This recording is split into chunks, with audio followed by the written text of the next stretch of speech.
बाकी सारे विद्रोह को देखेंगे बिहार से संबंधित। ये बिहार का कोल विद्रोह बिहार का पहला सुसंगठित और व्यापक जनजातीय विद्रोह था। इस विद्रोह से केवल हजारीबाग का क्षेत्र ही अछूता रहा था। इस विद्रोह का तत्कालीन कारण बना था सिंगराई मानकी के अधिकारों को छीन करके सिखों को दे दिया जाना और उसकी बहनों पर किया गया अत्याचार।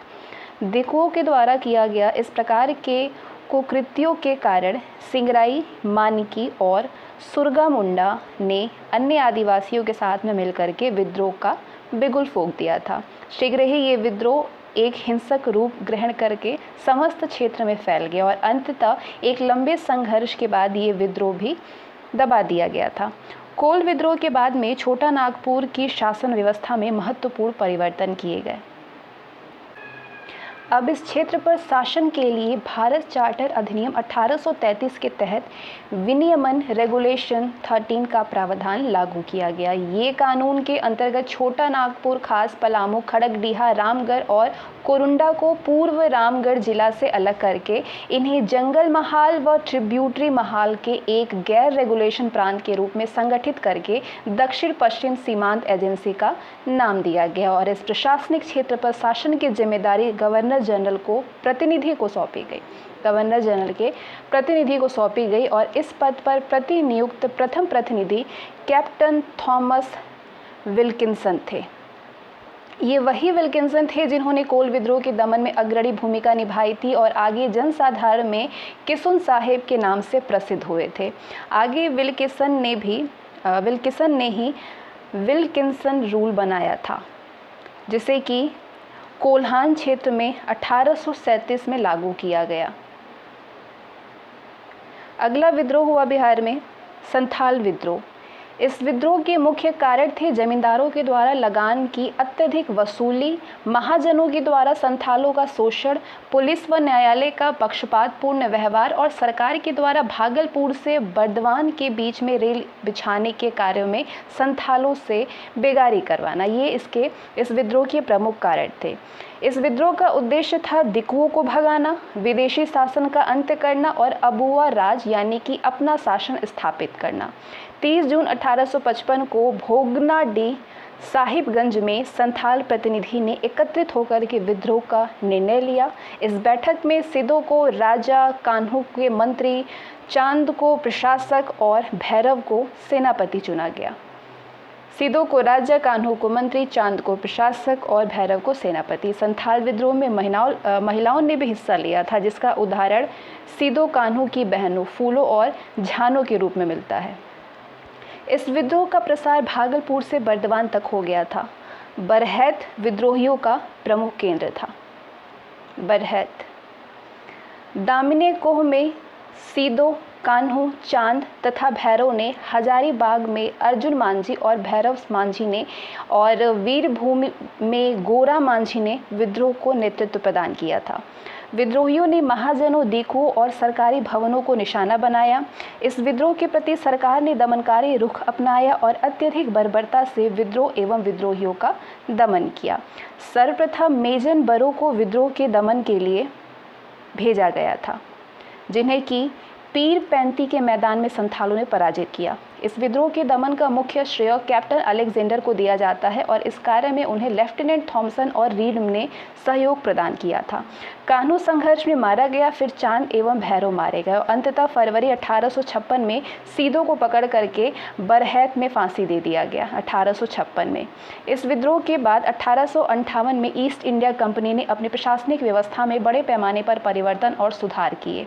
एलिस एडम्स की रिपोर्ट के आधार पर 1855 के अधिनियम 37 के अंतर्गत दामिने कोह का नाम बदल करके संथाल परगना कर दिया गया, जिसमें कि दुमका, देवघर, गोड्डा और राजमहल 4 जिले थे।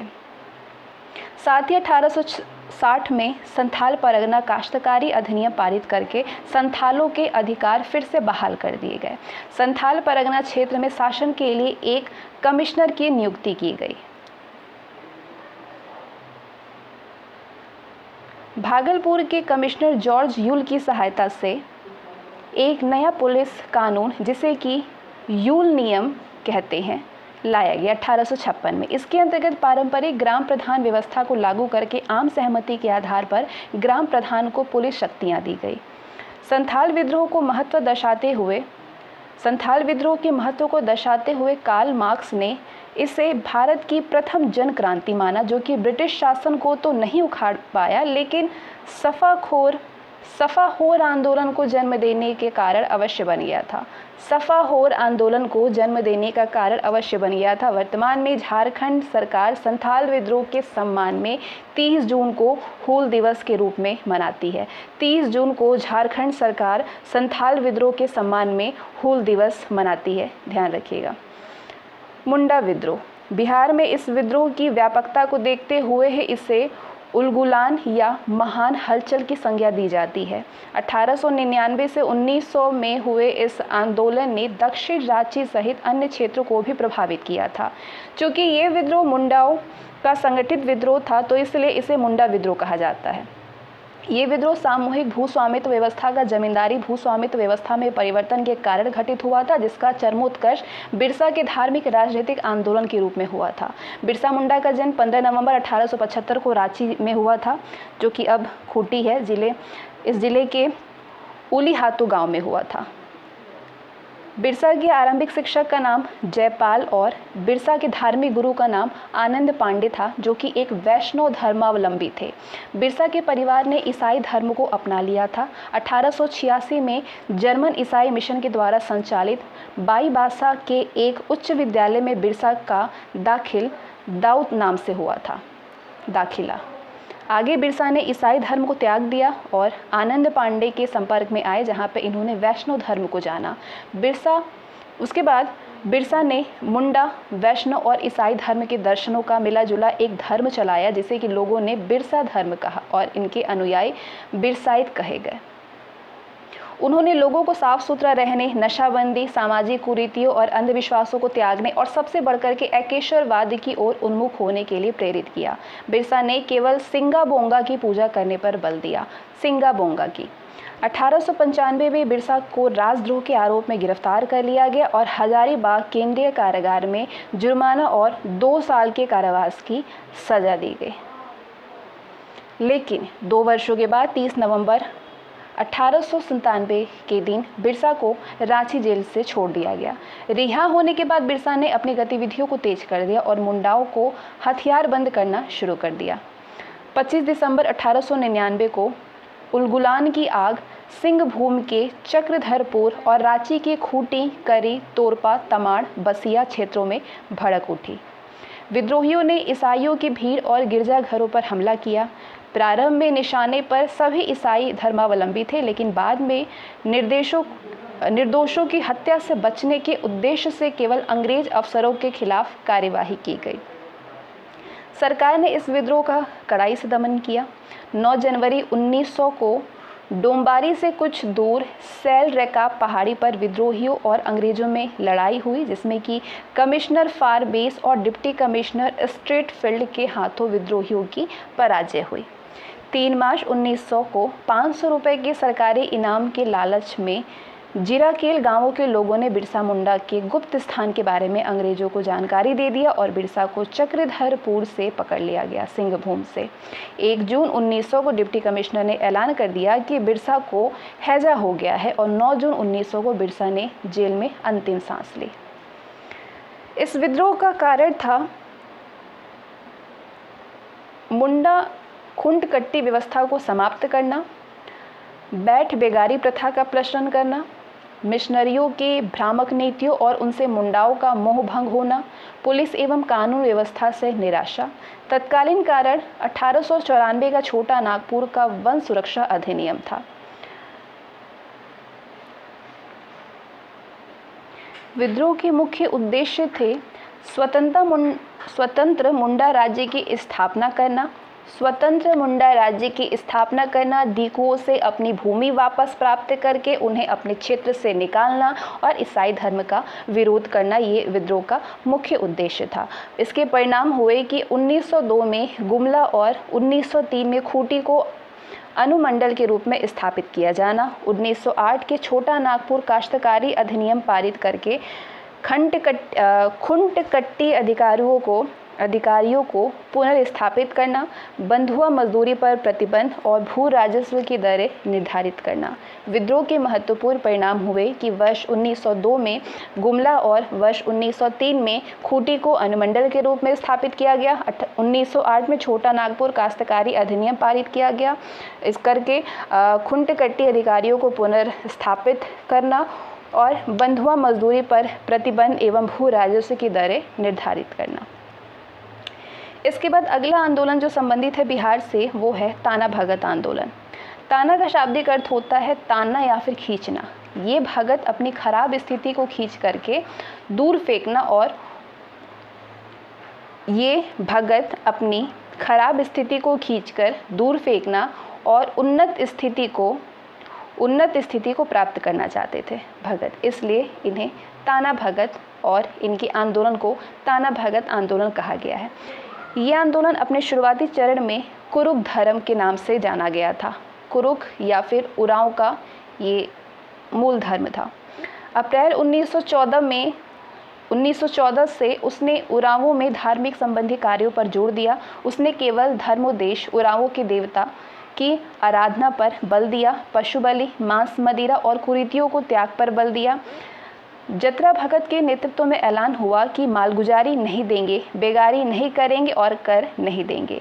उसने दीकुओं के यहाँ मजदूरी न करने का अभियान चलाया, जिस कारण उसे 1916 में कारागार में डाल दिया गया था और प्राय आदिवासियों के द्वारा जतरा भगत को बिरसा मुंडा का ही एक रूप माना जाता है और उसे जर्मन कैसर बाबा के नाम से भी जाना जाता है, यानी जर्मन कैसर बाबा भी कहा जाता है जतरा भगत को। आगे ताना भगत आंदोलन को देवमनिया भगत, शिबू भगत, बलराम भगत, भिखू भगत ने नेतृत्व प्रदान किया।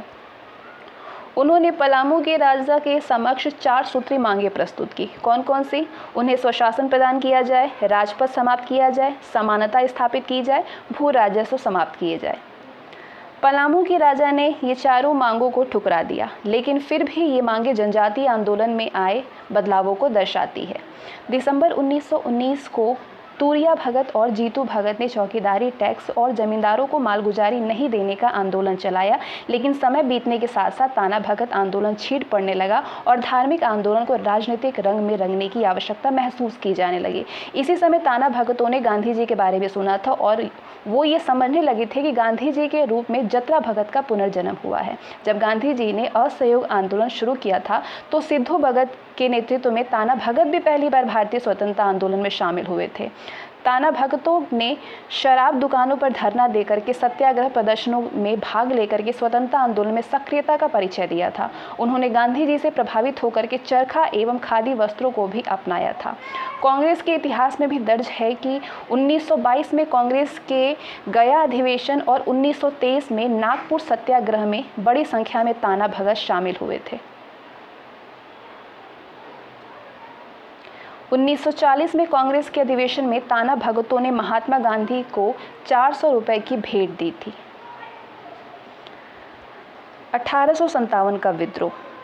3 जुलाई 1857 को पीर अली के नेतृत्व में पटना में विद्रोह हुआ था। 25 जुलाई 1857 को दानापुर में सैनिकों ने विद्रोह कर दिया।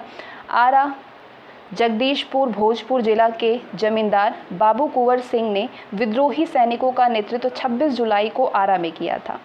कुंवर सिंह ने पूर्वी उत्तर प्रदेश तक के क्षेत्र पर अंग्रेजी राज्य को समाप्त कर दिया था। युद्ध में घायल कुंवर सिंह की मृत्यु अप्रैल 1858 में हुई थी और इसके बाद उनके भाई अमर सिंह ने विद्रोहियों का नेतृत्व किया। 1907 में बिहार टाइम्स के संपादक महेश नारायण की मृत्यु के बाद पृथक बिहार के लिए आंदोलन का नेतृत्व सच्चिदानंद सिन्हा ने किया। ब्रह्मदेव नारायण, अली इमाम, मजहरुल हक और हसन इमाम भी इस आंदोलन में डॉक्टर सिन्हा के साथ हो गए। चंपारण सत्याग्रह। नील की खेती करवाने वाले अंग्रेज और स्थानीय किसानों के मध्य एक समझौता होता था, जिसमें कि किसानों को अपनी भूमि के 3/20वें भाग पर नील की खेती करना होता था। इसे तिनकठिया पद्धति कहते थे। कृत्रिम रंगों के विकास के बाद नील का व्यापार लाभदायी नहीं रहा।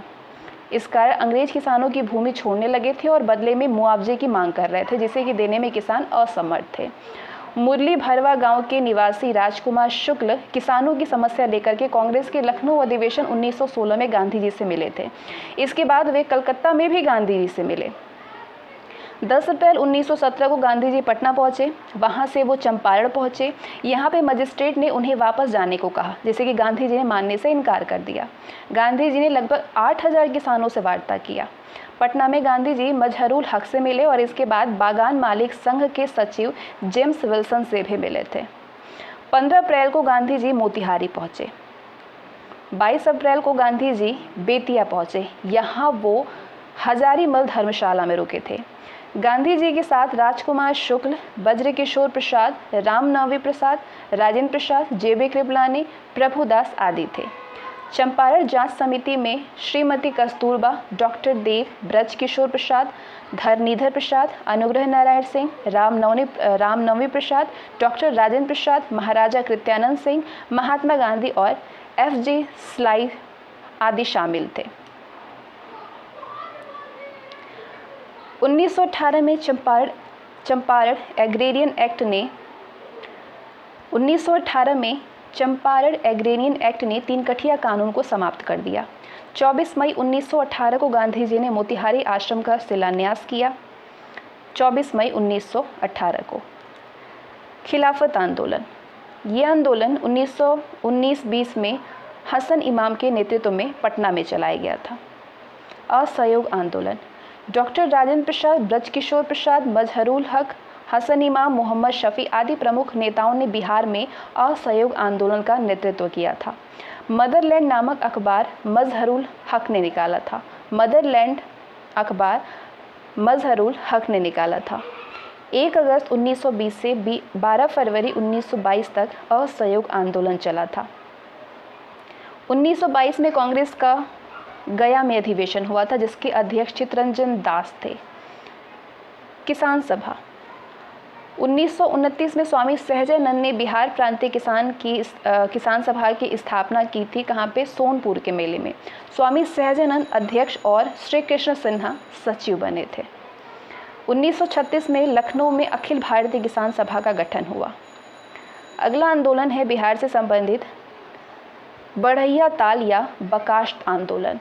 बढ़ैया ताल या बकाश्त आंदोलन, लगान अदा ना करने पर किसानों की भूमि जमींदार के पास चली जाती थी, जैसे कि बकाश्त कहते थे।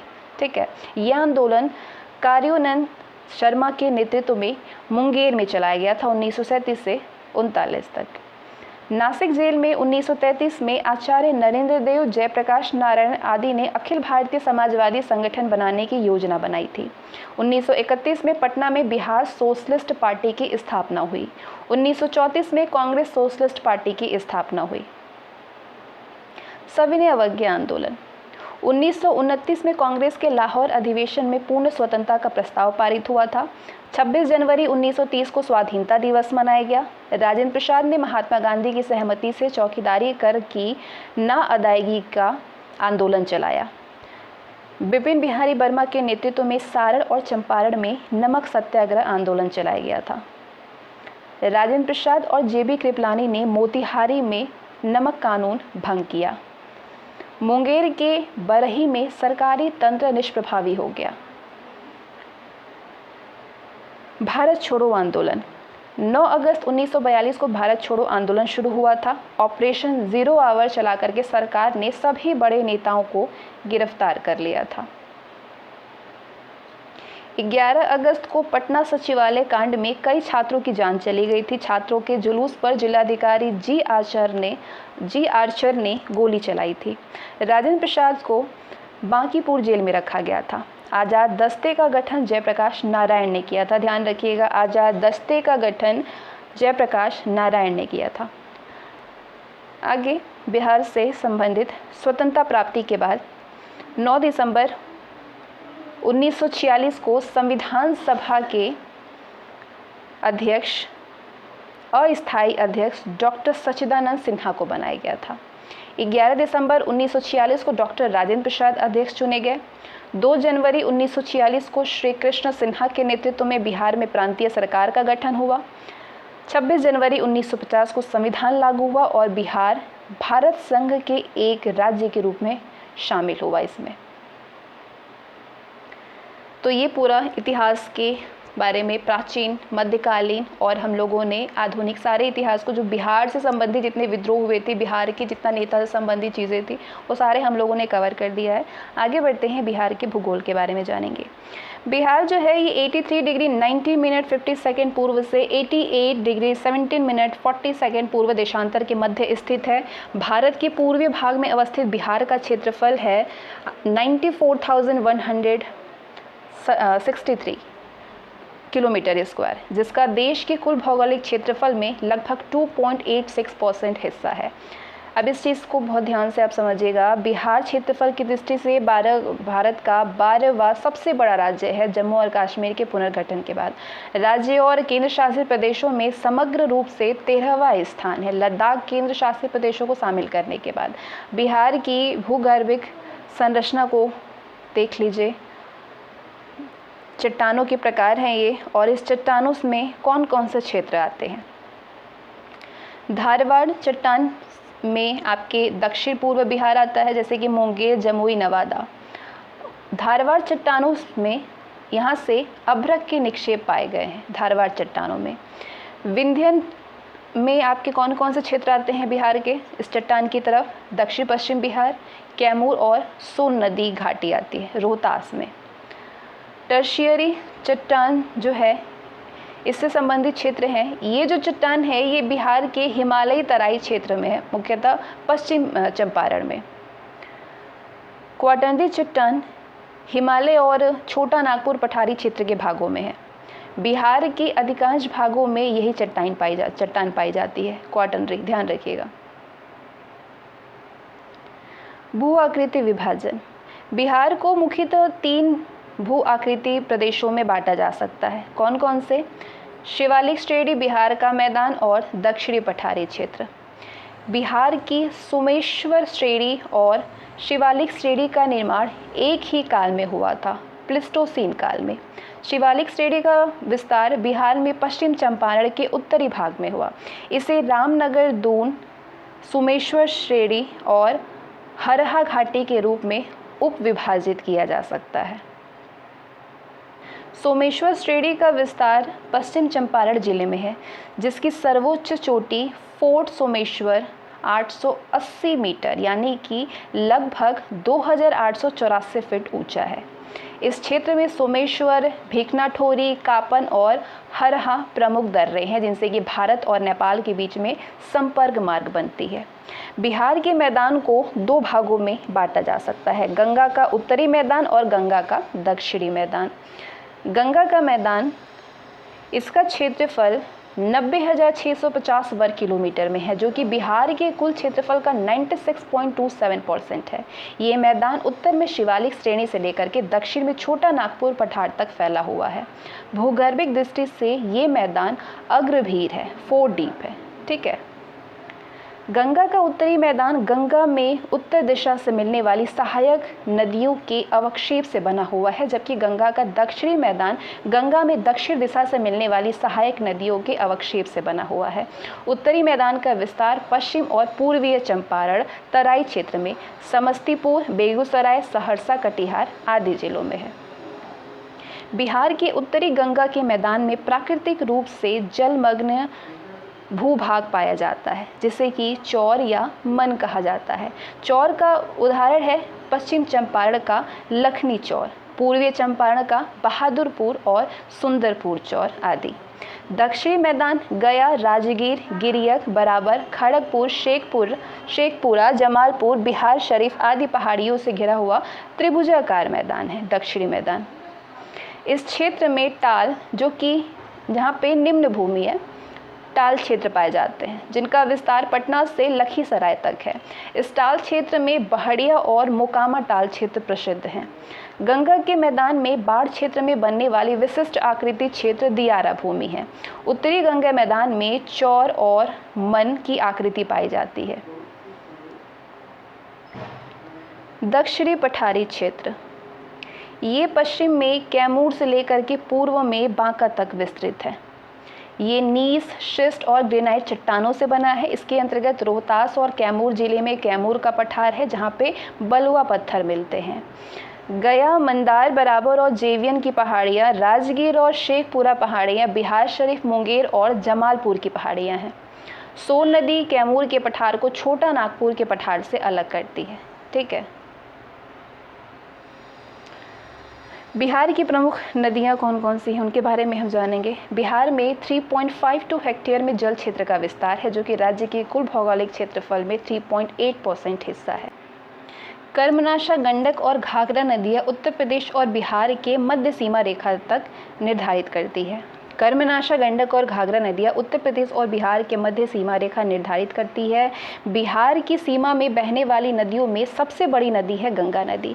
ये बिहार में भोजपुर और सारण जिलों के मध्य सीमा बनाती हुई प्रवेश करती है। आप मैप देखिएगा बिहार का, ठीक है, ये बिहार का जो मैप होगा उसमें आप समझिएगा ध्यान से कौन कौन सी नदियाँ हैं, उससे आपको अच्छे से, आपको प्रैक्टिकली कोई भी चीज़ें ना बहुत अच्छे से याद हो जाती है। ये थ्योरी से उतना अच्छे से आपको नहीं याद हो पाएगा, तो आप मैप लेकर ज़रूर से बैठिए, सारे कॉन्सेप्ट आपके क्लियर हो जाएंगे यहाँ पे।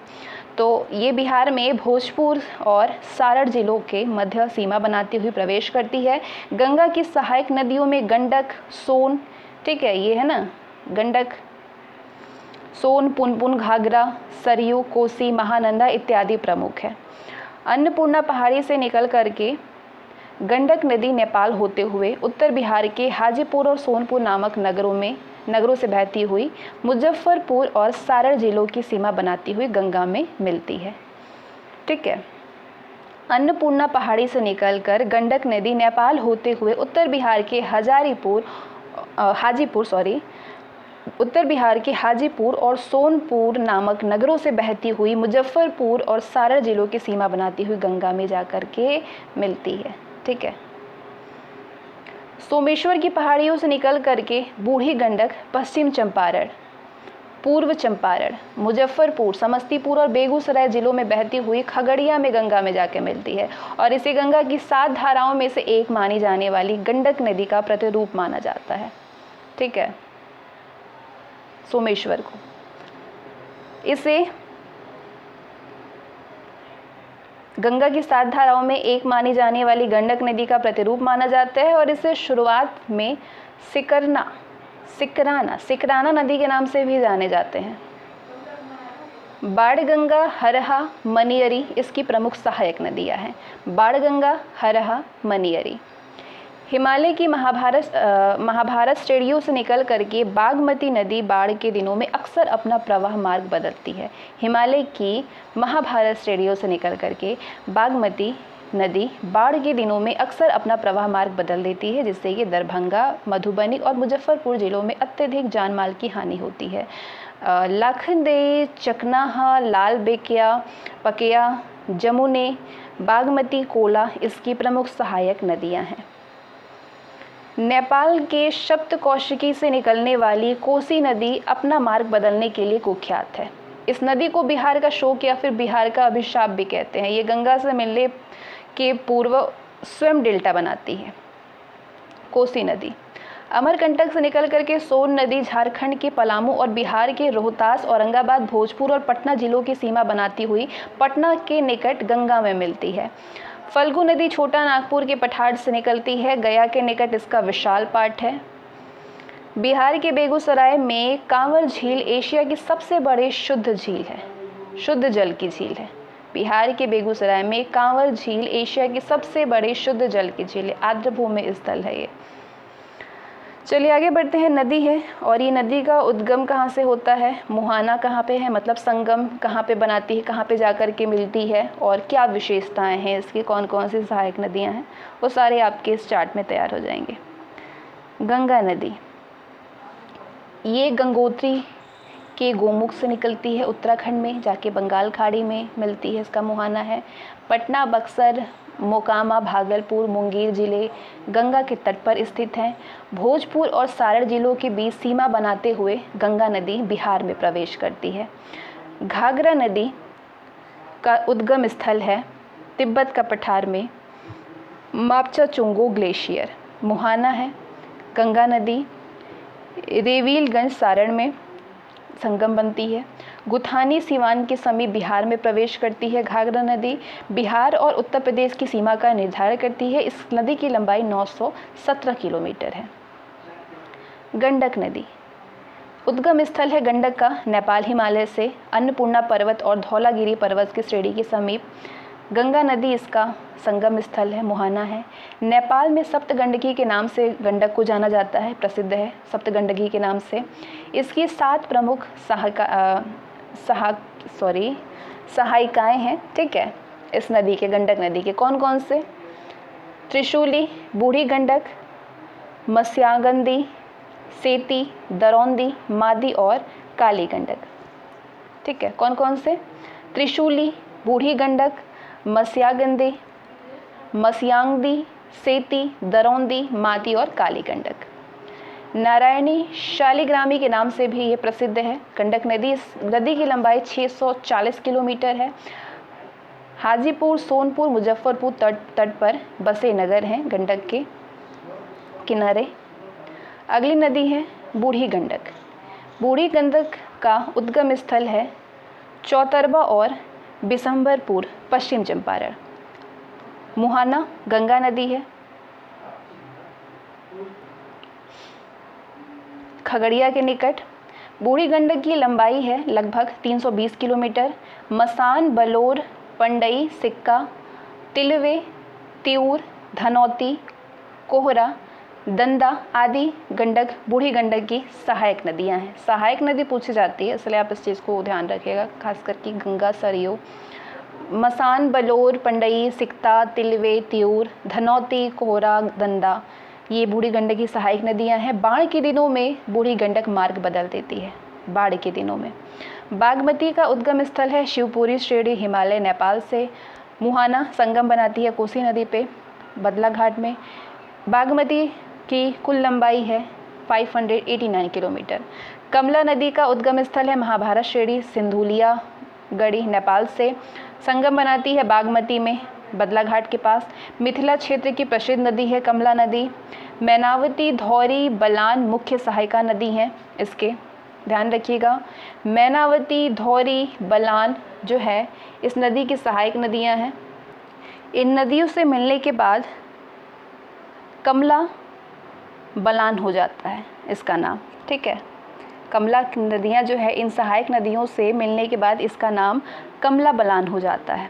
मधुबनी जिले में जयनगर के पास में भारत में प्रवेश करती है ये, और इसकी कुल लंबाई 328 किलोमीटर है। कोसी नदी नेपाल और तिब्बत से निकलती है, गंगा नदी में जाके मिलती है कुर्सेला कटिहार जिला में।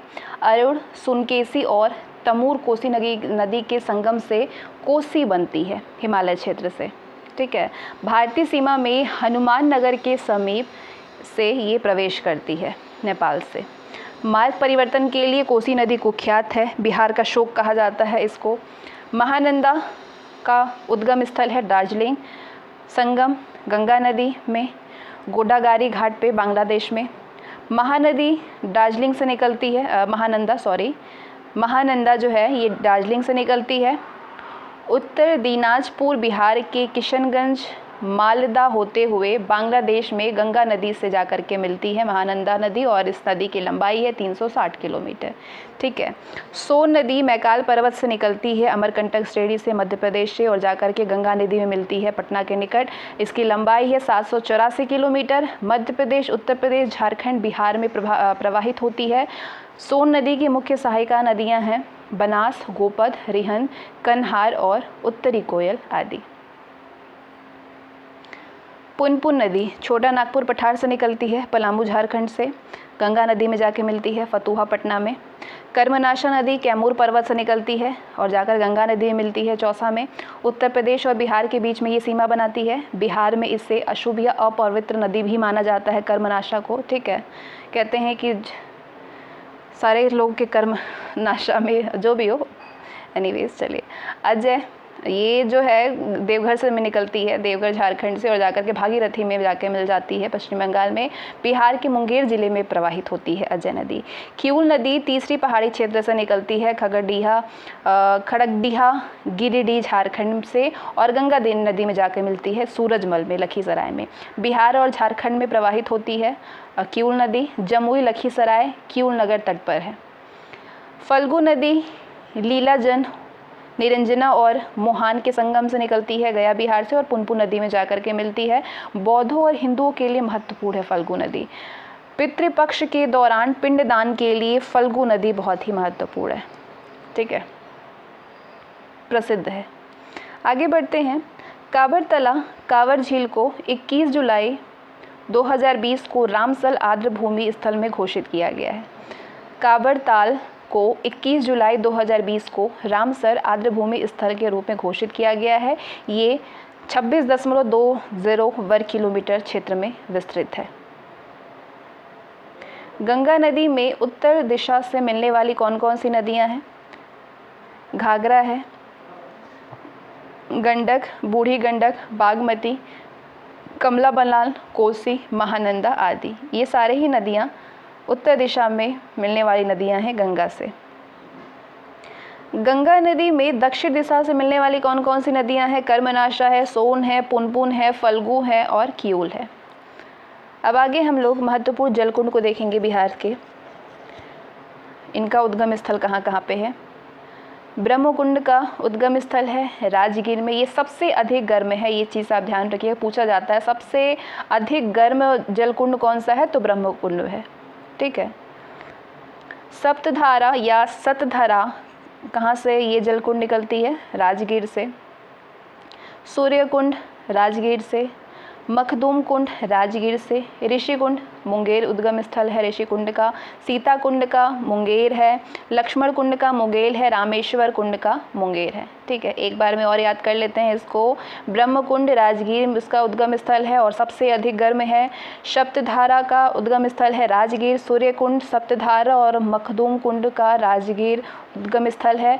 ऋषिकुंड, सीता कुंड, लक्ष्मण कुंड, रामेश्वर कुंड, ये सारे कुंड के उद्गम स्थल है मुंगेर। बिहार के जलप्रपात।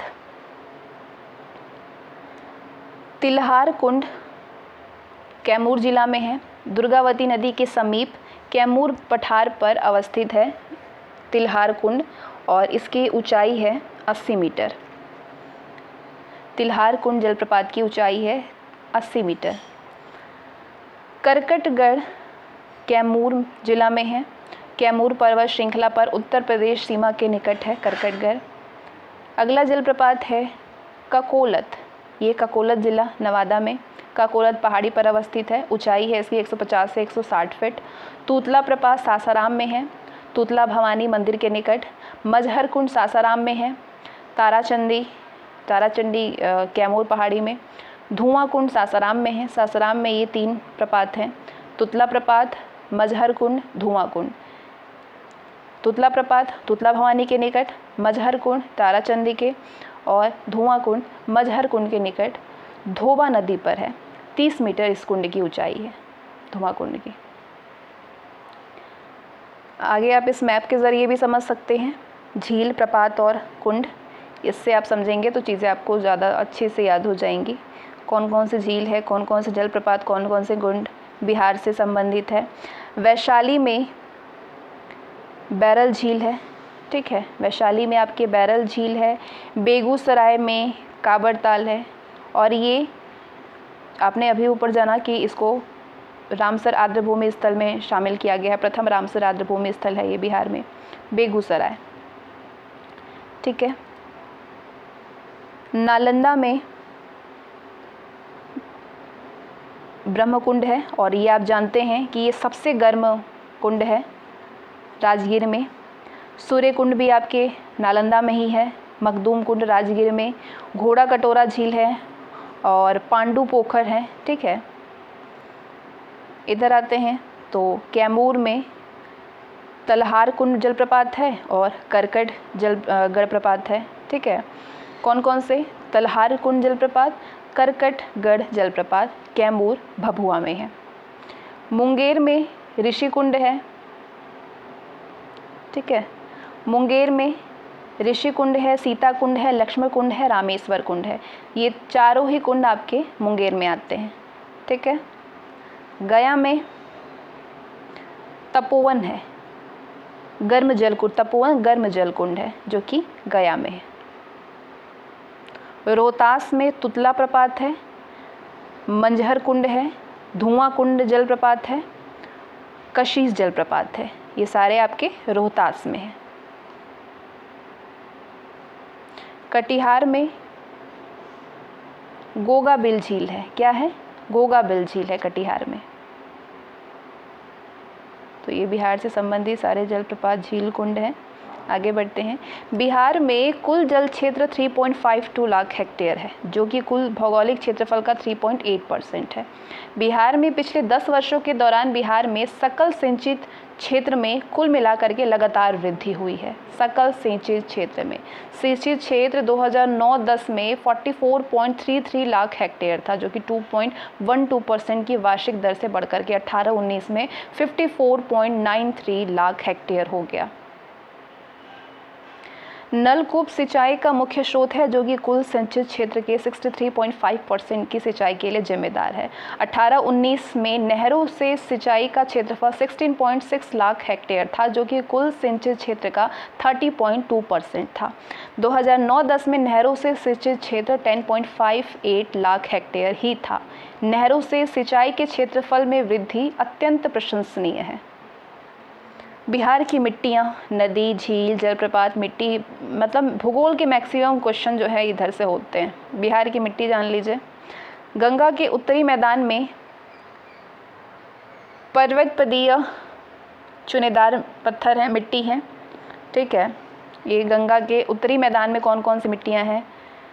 ये जो चुनेदार मिट्टी है ये पश्चिमी चंपारण के उत्तर पश्चिम भाग में है। तराई मिट्टी पश्चिम चंपारण से लेकर के किशनगंज तक है। बांगर मिट्टी पूर्णिया सहरसा में है, कोसी नदी क्षेत्र में बांगर मिट्टी। अम्लीय मिट्टी जो होती है वो दरभंगा मुजफ्फरपुर में है, क्षेत्र में है। इसे करेल या फिर कैवाल मिट्टी, अम्लीय को करेल या फिर कैवाल मिट्टी भी कहा जाता है।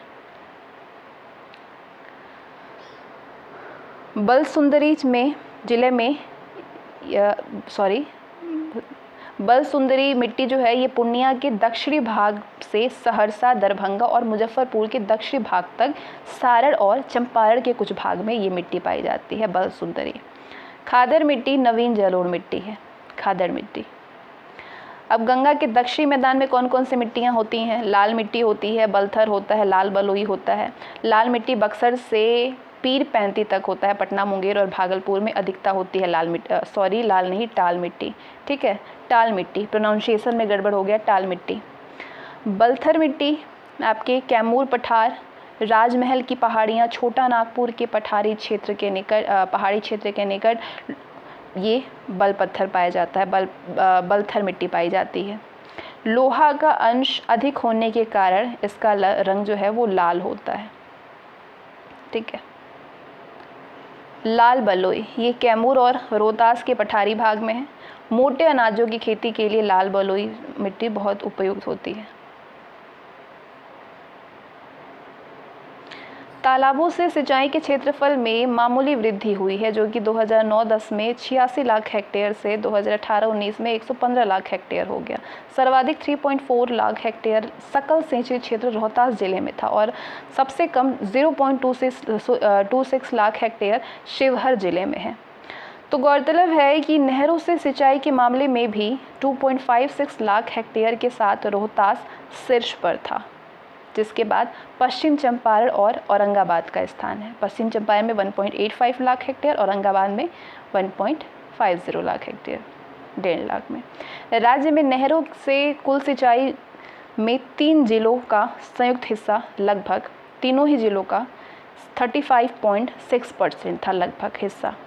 2018-19 में समस्तीपुर जिले की सर्वाधिक 2.35 लाख हेक्टेयर जमीन नलकूपों से सिंचाई के लिहाज से सुसज्जित थी, जिसके बाद सीतामढ़ी और कटिहार का स्थान था।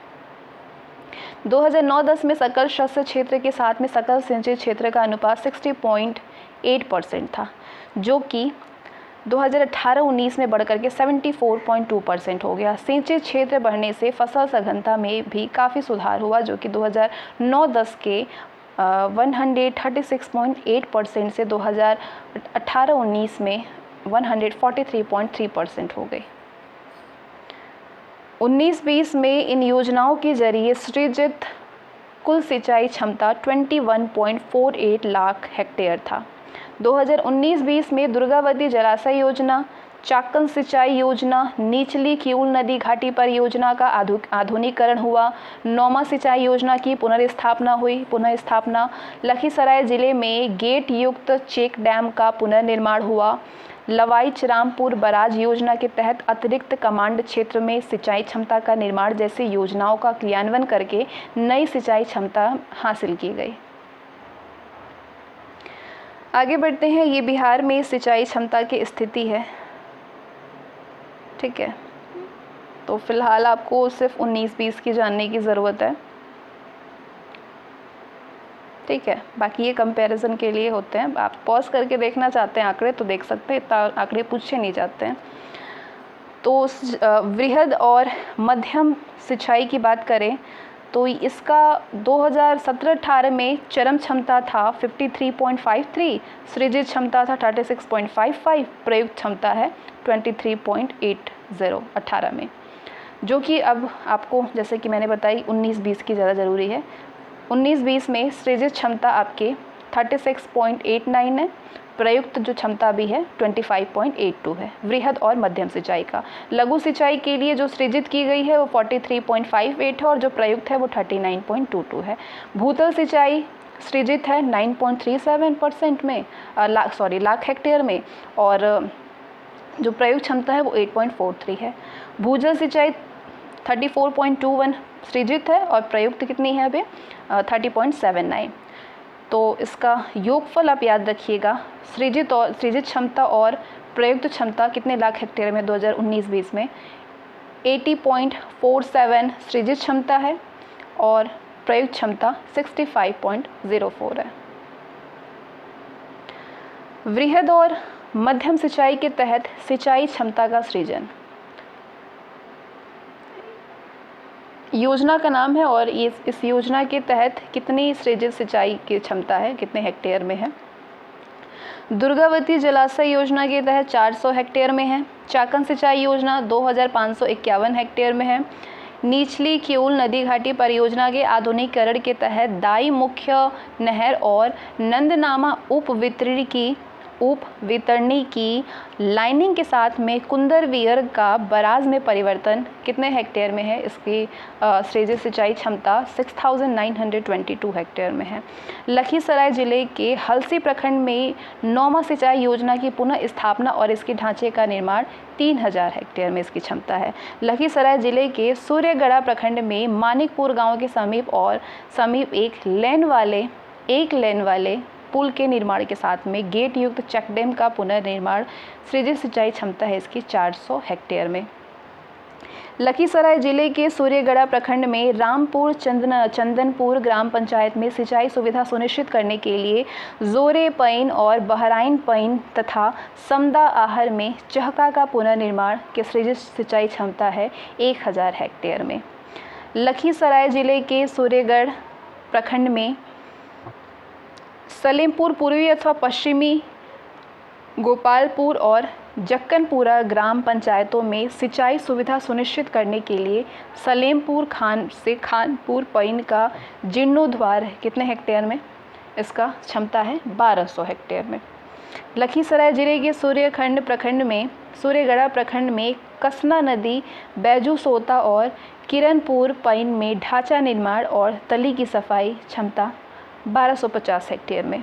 लखीसराय जिले के सूर्यगढ़ा प्रखंड में गरखी नदी के पुनर्जीवित करके सिंचाई सुविधा सुनिश्चित करने के लिए निस्ता गांव के समीप सियर निर्माण और विभिन्न स्थानों पर ढांचा निर्माण तथा तली की सफाई इसकी सृजित क्षमता है 1350 हेक्टेयर में। इसके तहत अगली योजना का नाम है लवाइच रामपुर बराज योजना के तहत अतिरिक्त कमांड क्षेत्र में सिंचाई क्षमता का निर्माण 300 हेक्टेयर में। जमुई जिले में घोरघट नाला पर घोरघट वियर निर्माण की योजना के तहत 1266 हेक्टेयर में।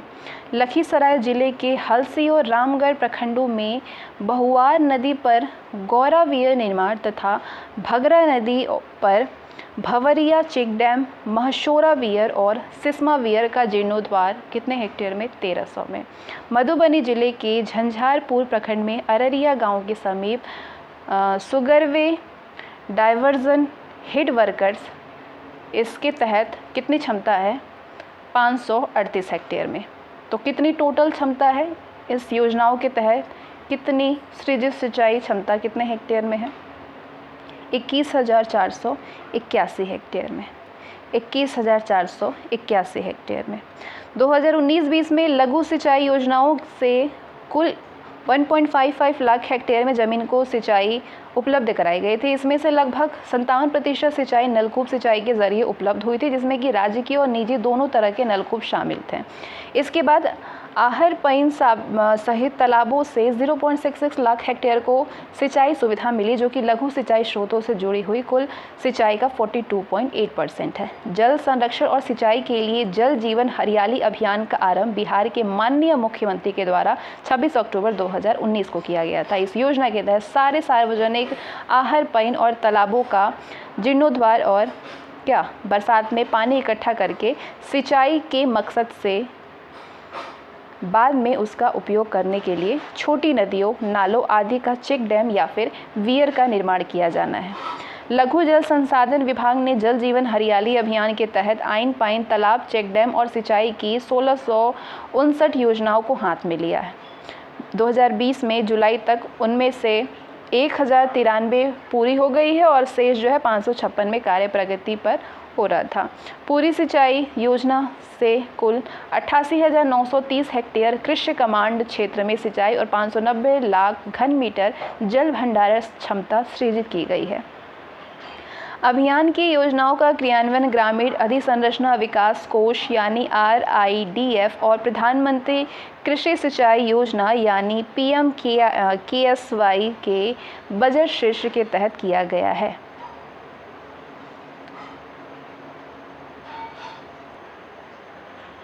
गंडक परियोजना बिहार एवं उत्तर प्रदेश की संयुक्त सिंचाई परियोजना है। ये बिहार की वाल्मीकि नगर के निकट गंडक नदी पर निर्मित है। गंडक परियोजना से 2 नहरें निकाली गई हैं। तिरहुत नहर पश्चिम की ओर, सारण नहर पूर्व की ओर। तिरहुत नहर से सारण जिले के 4.8 लाख हेक्टेयर भूमि की, जबकि सारण नहर से चंपारण, मुजफ्फरपुर और दरभंगा जिलों की लगभग 6.9 लाख हेक्टेयर भूमि की सिंचाई की जाती है। बिहार की प्रथम वृहद सिंचाई परियोजना सोन परियोजना का निर्माण 1874 में डेहरी के पास बारू नामक स्थान पर बांध बना करके किया गया था। डेहरी के पास से सोन नदी से 2 नहरें निकाली गई हैं, पूर्वी सोन नहर और पश्चिमी सोन नहर। पूर्वी सोन नहर की कुल लंबाई 130 किलोमीटर है। इस नहर से औरंगाबाद, गया, जहानाबाद, अरवल और पटना के लगभग 2.5 लाख हेक्टेयर भूमि पर सिंचाई होती है। पश्चिमी सोन नहर पर डेहरी के पास से निकलती है ये नहर। इस नहर से रोहतास, कैमूर, बक्सर, भोजपुर आदि जिलों में लगभग 3 लाख हेक्टेयर से अधिक भूमि की सिंचाई की जाती है। सोन नहर पर 2 जल विद्युत केंद्र स्थापित किए गए हैं। कौन कौन से? डेहरी जल विद्युत केंद्र जो कि 6.6 मेगावाट पे है और बारून जल विद्युत केंद्र जो कि 3.3 मेगावाट का है। 1973 में मध्य प्रदेश, बिहार और उत्तर प्रदेश के मध्य सोन नदी से संबंधित जल बंटवारा समझौता किया गया था। बाढ़ सागर जलाशय का निर्माण मध्य प्रदेश के शहडोल जिले में सोन नदी पर बांध बना करके किया गया था। बाढ़ सागर समझौते के तहत सोन और उसकी सहायक नदियों का कुल वार्षिक जल प्रवाह 14,250 लाख एकड़ फीट संभावित है, जिसमें बिहार को 7,750 लाख हेक्टेयर एकड़ फीट उत्तर प्रदेश को और 1,250 लाख एकड़ फीट और मध्य प्रदेश को 5,250 लाख एकड़ फीट आवंटित किया गया है। ठीक है। समझौते में ये भी प्रावधान किया गया था कि यदि सोन के क्षेत्र में कम जल उपलब्धता होगी तो तीनों ही राज्यों के हिस्सों में जो भी कटौती होगा उससे सोन नहर के लिए सुरक्षित 50 लाख एकड़ फीट जल आवंटन प्रभावित नहीं होगा। ठीक है। तीनों ही राज्यों के हिस्से में जो भी कटौती होगी उससे सोन नहर के लिए सुरक्षित 50 लाख एकड़ फीट जल आवंटन प्रभावित नहीं होगा। बाढ़ सागर जलाशय से मध्य प्रदेश, बिहार और उत्तर प्रदेश को ये इस अनुपात में जल आवंटित किया जाएगा 2:1:1 में, और इसके निर्माण की लागत भी इसी अनुपात में बांटी गई। बहुउद्देशीय परियोजना के अतिरिक्त कुछ अन्य नहरों का भी बिहार में विकास किया गया। कौन कौन से? ढाका नहर पूर्व चंपारण में, तेऊर नहर पूर्व चंपारण से तेऊर नदी पर, कमला नहर कमला नदी पर दरभंगा और मधुबनी जिले में, सकरी नहर सकरी नदी पर गंगा और मुंगेर जिले में गया और मुंगेर जिले में, यमुना नहर यमुना नदी के बाईं ओर जहानाबाद जिले में। दुर्गावती जलाशय योजना कैमूर और रोहतास जिलों की सिंचाई योजना है। दुर्गावती नदी कैमूर की पहाड़ी से निकल करके कर्मनाशा नदी में मिलती है। ऊपरी किऊल जलाशय परियोजना किऊल नदी पर बांध बना करके निर्मित की गई है। इससे लखीसराय और मुंगेर में सिंचाई होती है। इससे बागमती परियोजना के अंतर्गत सीतामढ़ी के डांग के पास में रामनगर में बांध बना करके नहर निकाली गई है। बरनाल जलाशय योजना जमुई जिले की बरनाल नदी पर निर्मित है। कमांड क्षेत्र विकास और जल प्रबंधन यानी कि CADWM का क्रियान्वयन प्रधानमंत्री कृषि सिंचाई योजना हर खेत को पानी के तहत किया जा रहा है। त्वरित सिंचाई लाभ योजना के तहत में प्राथमिकता वाली 99 चिन्हित योजनाओं में से 2 योजनाएं बिहार में है। कौन कौन सी? दुर्गावती जलाशय योजना और पुनपुन बराज योजना। अब आगे हम देखते हैं सिंचाई परियोजनाओं के बारे में। वृहद सिंचाई परियोजनाएं 10,000 हेक्टेयर से अधिक कृषि योग्य क्षेत्रफल है इसके तहत। मध्यम सिंचाई परियोजना के लिए 2,000 से 10,000 हेक्टेयर कृषि योग्य क्षेत्रफल है। लघु सिंचाई परियोजना में 2,000 हेक्टेयर तक कृषि योग्य क्षेत्रफल है। बिहार शताब्दी निजी नलकूप योजना, बिहार शताब्दी निजी नलकूप योजना, ये योजना राज्य के सभी 38 जिलों में हर प्रखंड में चल रही है। त्वरित सिंचाई लाभ योजना, ये योजना नवादा, रोहतास, कैमूर और सीतामढ़ी में चल रही है। इस योजना के तहत दुर्गावती जलाशय योजना और पुनपुन बराज योजना का विकास किया जा रहा है। चालू सिंचाई योजना, चालू वृहद सिंचाई योजनाएं कौन कौन सी हैं? ये पश्चिमी कोसी नहर परियोजना अवशेष कार्य, उत्तर कोयला जलाशय योजना उत्तर कोयल बटाने जलाशय योजना, बरनार जलाशय योजना, ये सोनो काउजवेल सहित इसका निर्माण कार्य हो रहा है। कुंड घाट जलाशय योजना, बटेश्वर स्थान गंगा पंप नहर योजना, ढाढर मोड़ योजना, दुर्गावती बाया मुख्य नहर से निःसृत सिंचाई योजना का निर्माण कार्य, दुर्गावती जलाशय योजना और पुनपुन बराज योजना, ये 10 योजनाएं इसके अंतर्गत है। चालू मध्यम सिंचाई योजना के तहत कौन कौन सी हैं योजनाएं? बिहुल नदी पर लक्ष्मीपुर ग्राम के निकट बांध का निर्माण कार्य, दरभंगा जिला के अलीनगर प्रखंड स्थित गरौल बांध सिंचाई योजना, दरभंगा जिला के अलीनगर प्रखंड पुरानी कमला नदी के बघेला घाट पर सिंचाई योजना, दरभंगा जिला के अंतर्गत टिकमा नदी पर सिंचाई योजना, ये सारी चालू मध्यम सिंचाई योजना के तहत ये कार्य हैं। मुंगेर जिले के अंतर्गत पहाड़ियों से निःसृत झरनों जल स्रोतों पर आधारित सिंचाई योजना का निर्माण कार्य, मुंगेर जिला के अंतर्गत इंद्ररुख चेक डैम के ऊपरी प्रवाह यानी अप स्ट्रीम में झाना नदी अथवा ढकरा नदी के गाद सफाई का कार्य, जहानाबाद जिला अंतर्गत सेंधवा चेक डैम का निर्माण कार्य, मसौड़ी प्रखंड में धरधा नदी पर बेर्रा ग्राम के निकट बेरा बराज का निर्माण कार्य, जमुई जिला के अंतर्गत घोरगढ़ नाला में घोरगढ़ बांध योजना का निर्माण कार्य, नालंदा जिला के अंतर्गत रहोई प्रखंड के मई फरीदा पंचायत में पंचाने नदी पर बांध निर्माण कार्य, नालंदा जिला के अंतर्गत वेन प्रखंड में छकौरी भगहा और मुरबावा स्थित बांध के निर्माण और मरम्मत कार्य है इस योजना के तहत किया जा रहा है। नालंदा जिला के अंतर्गत आपके चंडी प्रखंड में दयालपुर के पास में मोहानी नदी को चिरैया नदी से जोड़ने का कार्य हो रहा है। कचनावा बांध का निर्माण कार्य, मोहानी नदी बहुउद्देशीय मध्यम सिंचाई योजना, मलई बराज योजना का निर्माण कार्य, कर्मनाशा नदी पर जैतपुरा पंप नहर योजना का निर्माण कार्य, धौस नदी पर बलवा बराज निर्माण योजना कार्य, मंडई योजना, कर्मनाशा नदी पर निकृष पंप नहर योजना का निर्माण कार्य, दनबार झील जल निकासी एवं सिंचाई योजना, ये 20 योजनाएं इसके तहत है। अब आगे हम पूरी की गई जो योजनाएं पूरी हो चुकी है उन योजनाओं के बारे में जानेंगे। प्रमुख सिंचाई परियोजना, सोन नहर प्रणाली, इस कार्य का नाम है सोन नहर प्रणाली।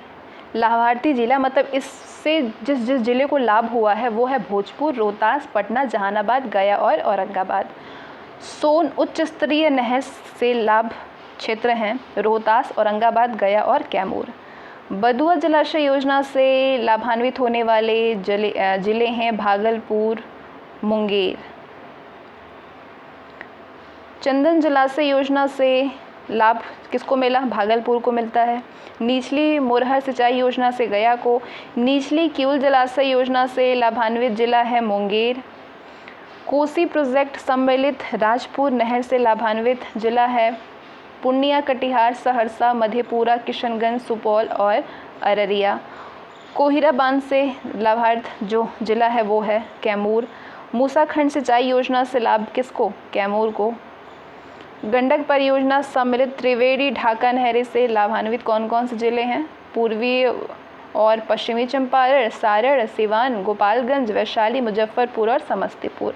लीला जल सिंचाई योजना से गया। सकरी सिंचाई योजना से लाभान्वित जिले हैं गया और नवादा, लाभार्थी जिले हैं।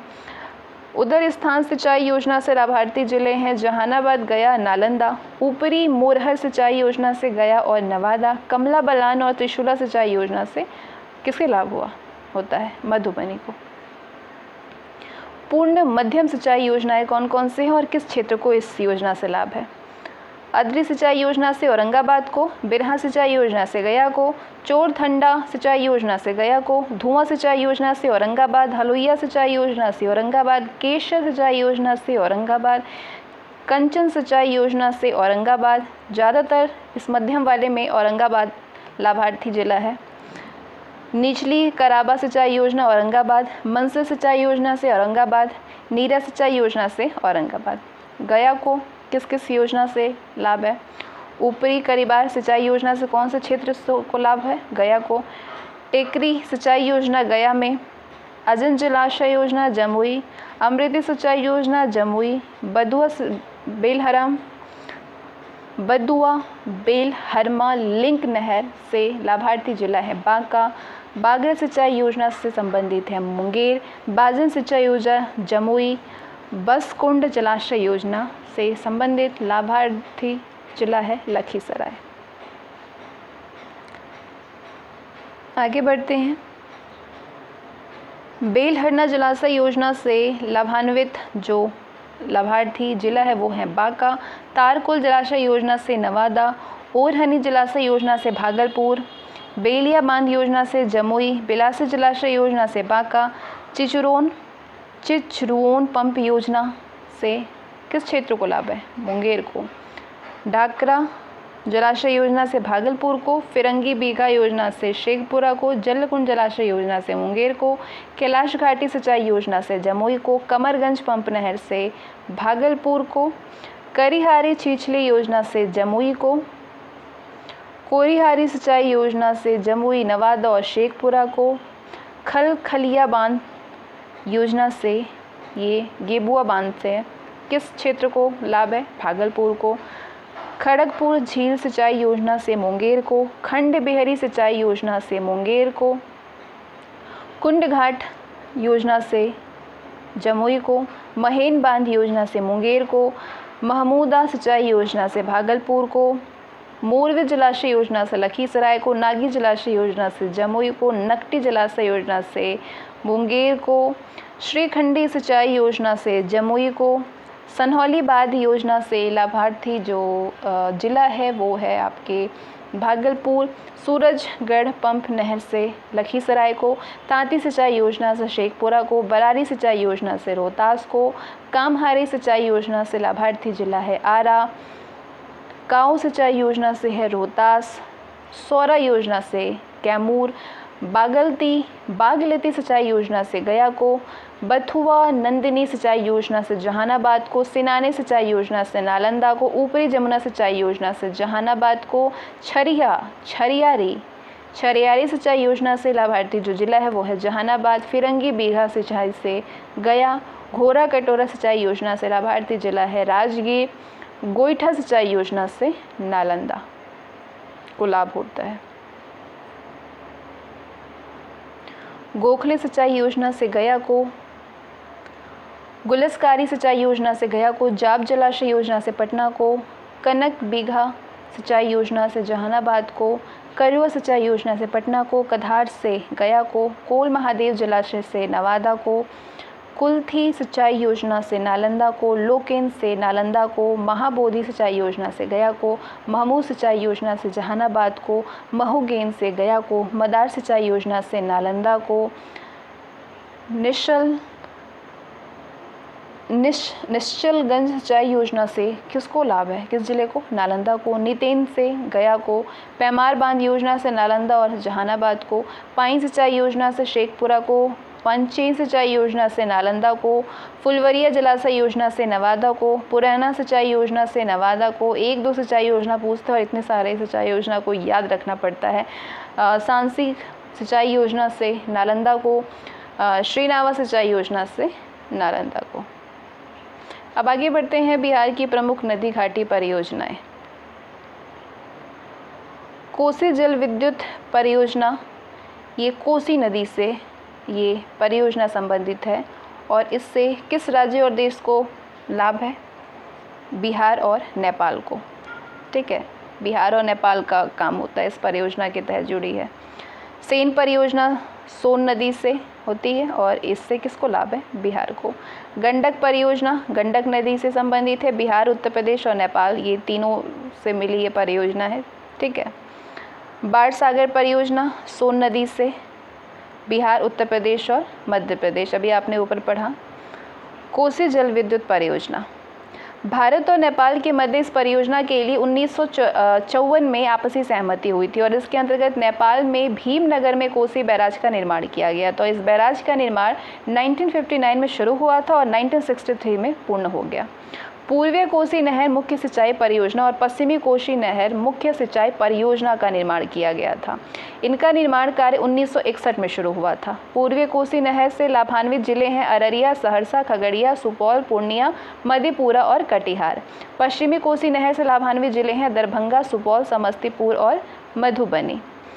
कोसी पूर्वीय नहर विद्युत गृह की स्थापना हुई थी 1978 में। गंडक परियोजना भारत और नेपाल की संयुक्त परियोजना है। इस परियोजना के लिए भारत और नेपाल के बीच दिसंबर 1959 में एक समझौता हुआ था। इस समझौते के इस परियोजना के अंतर्गत पश्चिमी चंपारण जिले में पूर्वीय जल विद्युत परियोजना स्थापित की गई थी। ये जल विद्युत परियोजना 1964 में शुरू की गई थी और 1968 में पूरी हो गई थी। इस परियोजना के तहत गंडक नदी पर 2 सिंचाई परियोजनाएं निर्मित की गई थी। पहली पश्चिमी गंडक नहर परियोजना, जिसे कि नेपाल के साथ साथ उत्तर प्रदेश के देवरिया, गोरखपुर, महाराजगंज और कुशीनगर लाभान्वित होते हैं। इस परियोजना को 1961 में योजना आयोग के द्वारा, नीति आयोग के द्वारा मंजूरी प्राप्त हुई थी। उस टाइम पे योजना आयोग थी। और दूसरी पूर्वीय गंडक नहर परियोजना, इससे बिहार लाभान्वित होता है। इससे लाभान्वित जिले हैं मुजफ्फरपुर बिहार का, पूर्वी चंपारण, वैशाली पश्चिमी चंपारण, सारण और गोपालगंज और सिवान। सोन परियोजना, सोन नदी पर सोन जल विद्युत परियोजना का निर्माण किया गया है। इसके तहत सोन बैराज, पूर्वी और पश्चिमी लिंक नहर और 2 नहर सिंचाई परियोजनाएं निर्मित की गई हैं। सोन बैराज, जिसे कि इंद्रापुरी बैराज भी कहा जाता है, ये एक जलाशय है जिसका निर्माण 1960 में शुरू हुआ था और 1965 में पूरा हो गया था। सोन पूर्वी और पश्चिमी लिंक नहर पर विद्युत गृह का निर्माण किया गया है, जिसे कि 1986 और 93 में पूर्ण किया गया। सोन नहर मुख्य यानी मेजर सिंचाई परियोजना से लाभान्वित जिले हैं सोन नहर से भोजपुर, अरवल, सबसे ज़्यादा अरवल, पटना, भोजपुर, औरंगाबाद, रोहतास, कैमूर और बक्सर को इस परियोजना से लाभ है। सोन उच्च स्तरीय नहर मुख्य सिंचाई परियोजना से लाभान्वित जिले हैं अरवल, कैमूर, गया, औरंगाबाद, रोहतास और जहानाबाद। सोन नहर प्रणाली भारत की प्राचीन नहर प्रणाली में से एक है। ये 1874 में से ये परिचालन में है। सोन नहर। बाकी अन्य प्रमुख नहरें हैं त्रिवेणी नहर, जो कि गंडक नदी से ये नहर बनाई गई है। कमला नहर कमला से, तिरहुत नहर गंडक से,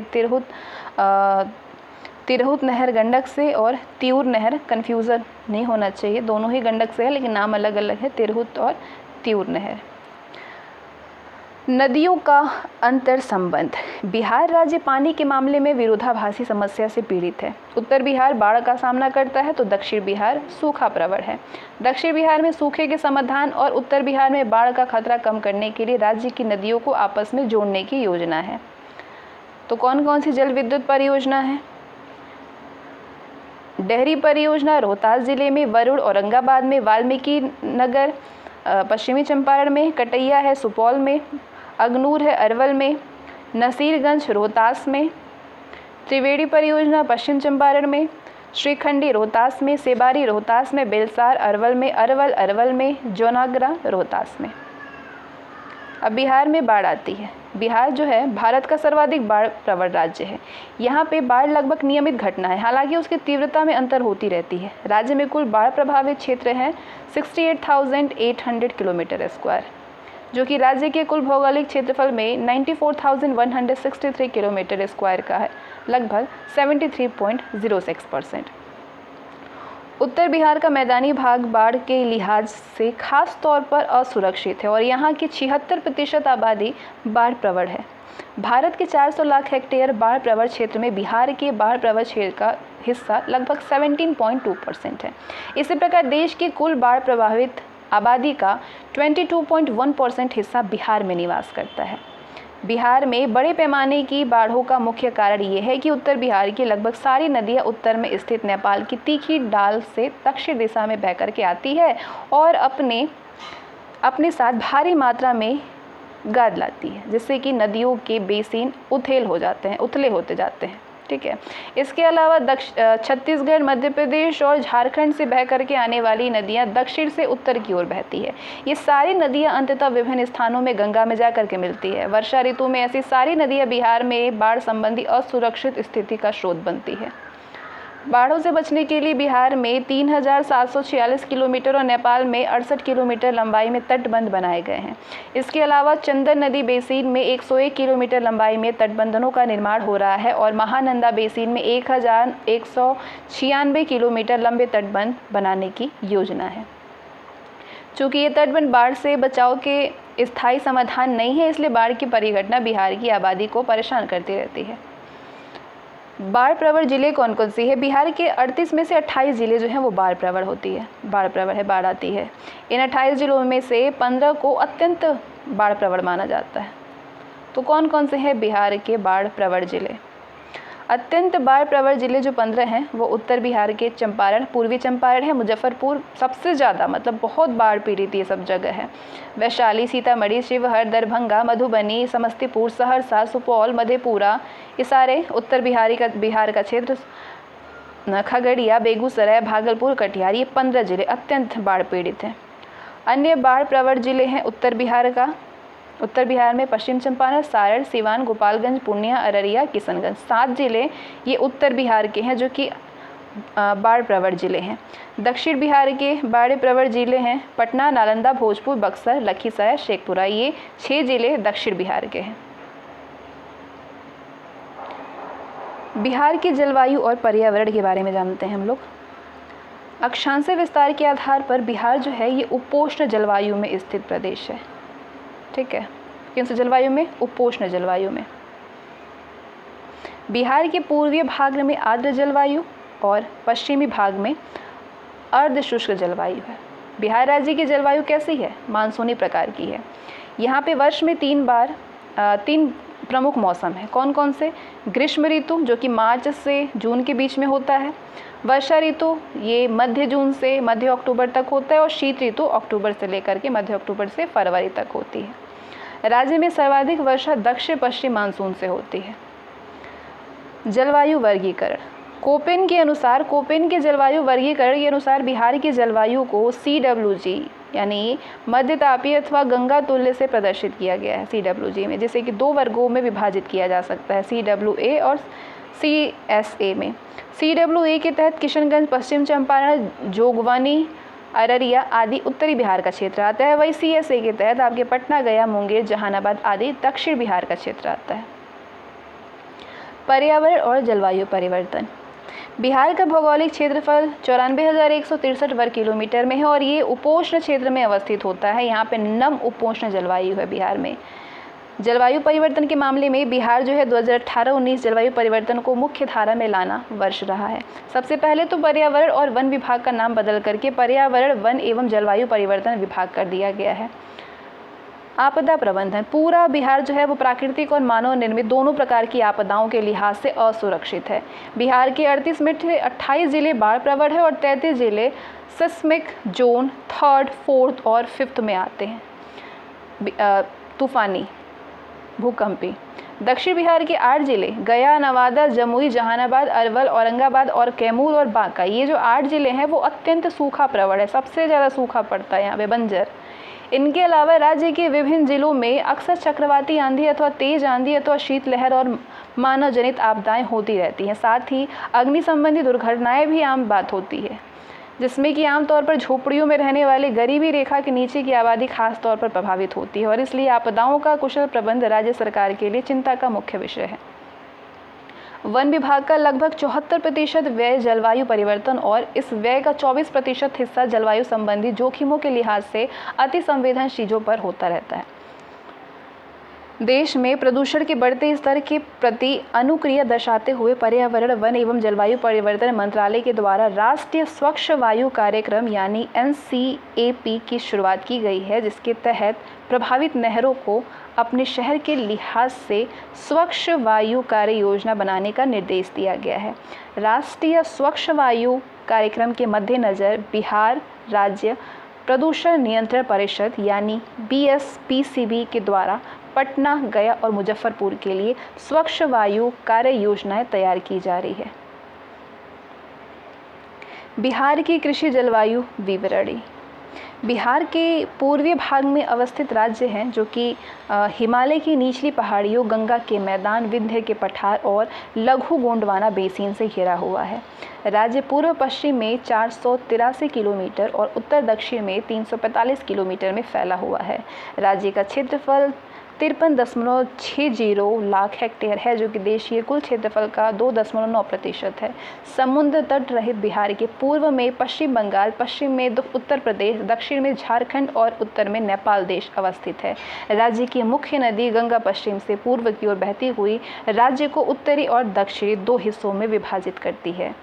राज्य के 3 विशिष्ट कृषि जलवायु क्षेत्र हैं। कौन कौन से? पहला तो 13 जिलों वाला उत्तर पश्चिमी जोन, जिसमें कि 1040 से 1450 मिलीमीटर तक, 1040 से 1440-50 जो है मिलीमीटर तक वर्षापात होता रहता है और मिट्टी बलुई दोमट है। दूसरा जो 8 जिले हैं, 8 जिलों वाला उत्तर पूर्वीय जोन, जिसमें कि 1200 मिलीमीटर से 1700 मिलीमीटर तक वर्षा होती रहती है और मिट्टी दोमट या फिर चिकनी दोमट है। तीसरा 17 जिलों वाला दक्षिणी जोन, जिसमें कि 990 से 1240 मिलीमीटर तक वर्षा होती है और मिट्टी बलुई दोमट, चिकनी या फिर चिकनी दोमट है। राज्य 24 डिग्री 20 मिनट से 27 डिग्री 31 मिनट उत्तरी अक्षांशों और 83 डिग्री 19 मिनट से 88 डिग्री 17 मिनट पूर्वीय देशांतर के बीच और समुद्री तट से औसतन 52.7 मीटर की ऊंचाई पर अवस्थित है। राज्य में 3 स्पष्ट मौसम होते हैं, जाड़ा, गर्मी और बरसात। वार्षिक औसत तापमान जाड़ा के दिसंबर से फरवरी महीनों के 8 डिग्री सेल्सियस से गर्मी के अप्रैल जून महीनों के 38 डिग्री सेल्सियस तक रहता है। सर्वाधिक वर्षा उत्तर पूर्वीय जोन में होती है, जिसका वार्षिक औसत लगभग 1450 mm होता है। व्यापक प्रकार की उर्वरक, जलोढ़ मिट्टी और प्रचुर जल संसाधनों को देखते हुए राज्य में कृषि एवं सहवर्ती क्षेत्र के विकास की काफ़ी संभावना है।